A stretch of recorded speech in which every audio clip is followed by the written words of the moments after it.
Good morning, my dear student. Today we have to discuss new topic water cycle. In my previous class, I am already explanation done related to topic formula of the water and uses of water. Now today we have to discuss water cycle. First, the definition of water cycle. The continuous cycle movement of the water from Earth's surface into the atmosphere and back to the Earth's surface is called water cycle. Water cycle क्या है? एक ऐसा cycle water का जो अर्थ से atmosphere और atmosphere से अर्थ पे अगेन आता रहता है, कंटिन्यूअस ये प्रोसेस चलता रहता है, इसकी को हम बोलते हैं water cycle. Water cycle 3 circle में या 3 प्रोसेस में कंप्लीट होता है। First process name is evaporation. Evaporation term means to say जब सन की हीट पड़ती है ओशियंस पे,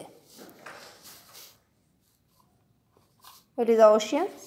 जब सन की हीट ओशियंस पे पड़ती है तो यहाँ से वाटर जो होते हैं वाटर वेपर में कन्वर्ट होकर के ऊपर की तरफ जाते हैं। ये सारे के सारे वाटर वेपर कन्वर्ट होकर ऊपर की तरफ जा रहे हैं और इस तरीके से ये वाटर वेपर सिर्फ ओशियंस के नहीं होते हैं, लेक के भी हो जाते हैं, रिवर के भी हो जाते हैं। और वाटर वेपर क्या होते हैं? ऊपर की तरफ कलेक्ट होते हैं। अब ये वाटर वेपर जो है प्लांट से भी होते हैं। प्लांट्स में जो एक्स्ट्रा वाटर होते हैं, जब सन की लाइट पड़ती है, जो एक्स्ट्रा वाटर ट्रांसपिरेशंस के थ्रू वाटर वेपर में कन्वर्ट होके एटमॉस्फेयर में मूव करते हैं। तो ये यानी कि वाटर वेपर कहाँ से कलेक्ट हो रहे हैं? वाटर वेपर एक तो ओशियन से, लेक से, रिवर से और प्लांट से कलेक्ट होते हैं और ऊपर की तरफ जाते हैं। इसके बाद क्या होता है? ये जब ऊपर की तरफ जाते हैं तो ये कलेक्ट होते हैं एयर के थ्रू। इवेपोरेशन एंड ट्रांसपिरेशन के थ्रू क्या हुआ? वाटर वेपर ऊपर की तरफ गए और कलेक्ट हो गए। जैसे ही ये कलेक्ट होते हैं उसके बाद क्या होता है? Water vapour rises with the hot air. Water vapour ऊपर की तरफ जाते हैं क्योंकि ऊपर की तरफ हॉट एयर जाती है, उसी के साथ ये जा रहे होते हैं। और फिर उसके बाद क्या होता है? As there air goes higher is start getting cooler. जब ये ऊपर की तरफ जाएंगे तो वहाँ का इन्वायरमेंट ठंडा होता है और जैसे उनको ठंडा इन्वायरमेंट मिलेगा वहाँ पे ये कूल हो जाते हैं और बहुत ज़्यादा ऊंचाई पे जाते हैं और वहाँ पे वाटर वेपर जो होते हैं कंडेंस होना शुरू कर देते हैं, यानी टीनी ड्रॉपलेट ऑफ वाटर में कन्वर्ट हो जाते हैं। और टीनी ड्रॉपलेट ऑफ वाटर जो होते हैं वो कलेक्ट हो जाते हैं और किस में कन्वर्ट हो जाते हैं? क्लाउड में। इसमें to the cluster of tiny droplet of water that float in the air is called a cloud. यानी कि हल्के हल्के एक तो वाटर वेपर का जो हम कहते हैं कि वेट होता है बहुत ही लाइट होता है, और क्लस्टर का मीन्स क्या है? ये एक ग्रुप में कलेक्ट हो जाते हैं और ग्रुप जैसे अलग अलग कलेक्ट होते जाते हैं, इसको हम बोलते हैं कि क्लाउड की फॉर्मेशन यहाँ पे हो जाती है और इस प्रोसेस को हम बोलते हैं कंडेंसेशन। नेक्स्ट आता है कंडेंसेशन के बाद प्रिसिपिटेशन।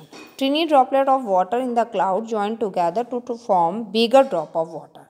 छोटे छोटे वाटर्स जो हैं कलेक्ट हो रहे हैं और एक साथ जब वो कलेक्ट हो जाते हैं तो बिग वाटर ड्रॉपलेट में कन्वर्ट हो जाते हैं। और जब क्लाउड बहुत ज़्यादा बड़े हो जाते हैं, एयर की मूवमेंट चल रही होती है, तो आपस में टकराते हैं। जब वो आपस में टकराते हैं तो एयर के थ्रू ये ड्रॉपलेट जो होते हैं नीचे की तरफ आते हैं। नीचे की तरफ आते हैं, उस प्रोसेस को हम बोलते हैं प्रिसिपिटेशन। और जैसे ही वाटर नीचे की तरफ आता है तो उसको हम बोलते हैं कि rain come from the atmosphere on the earth.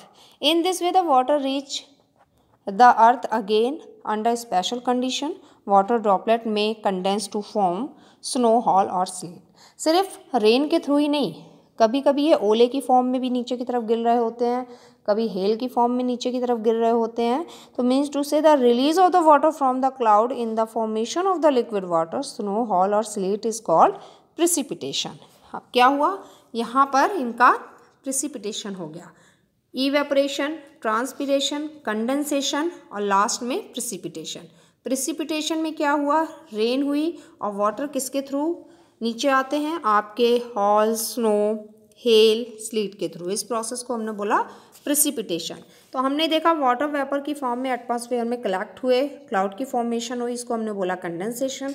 Again precipitation की फॉर्म हुई जिसमें वाटर अगेन अर्थ की तरफ आ गए। तो ये सर्कल कंटिन्यूअस चलता रहता है, इसीलिए हम इसको बोलते हैं वाटर साइकिल। अब वाटर साइकिल जब नीचे की तरफ रेन आ रही है तो वाटर कहाँ कलेक्ट होगा? ओशियन में, रिवर में, और ये जो अर्थ की सरफेस है या अर्थ के अंडरग्राउंड भी वाटर जो होते हैं कलेक्ट होते हैं। तो ये हमारा पूरा का पूरा ये प्रोसेस जो था इसको हमने बोला water cycle. Now next this, some of the rainwater goes back into the air by the evaporation and transpiration. Some of the rainwater that fall on the earth's surface seep down the soil and store as underground water. Underground water जो collect होता है, the seepage of the water through the soil is called percolation. Percolation means to क्या है, soil के अंदर particles होते हैं वो भी वाटर को एब्जॉर्व करते हैं। तो कह रहे हैं जितना वाटर को एब्जॉर्व करने की कैपेबिलिटी सॉइल की होती है इस प्रोसेस को हम बोलते हैं percolation. Some of the rain water flow down as the surface rainfall, some rain water flow into the river में चले जाते हैं, कुछ स्ट्रीम में, और बहुत ज़्यादा फाइनली जो होते हैं आपने देखा होगा नहरों में भी जा रहे होते हैं काफ़ी, ओशियंस में एंड सी में। तो इस तरीके से वाटर इन्हीं के थ्रू इवेपोरेट होकर ऊपर गए और प्रिसिपिटेशन के थ्रू अर्थ में आए और डिफरेंट जगह वो क्या होते हैं, स्टोर हो जाते हैं। तो ये प्रोसेस कंटिन्यूअस चलता रहता है, इसीलिए हम इसको बोलते हैं कि ऐसा प्रोसेस जिसमें वाटर जो है कंटिन्यूअस ऊपर जा रहा है एटमॉस्फेयर में और एटमॉस्फेयर से नीचे अर्थ की सरफेस पे आ रहा है। तो इसलिए हम इस प्रोसेस को बोलते हैं water cycle. Any query related to this video please ask question. Thank you so much. कितने मिनट की बन गई?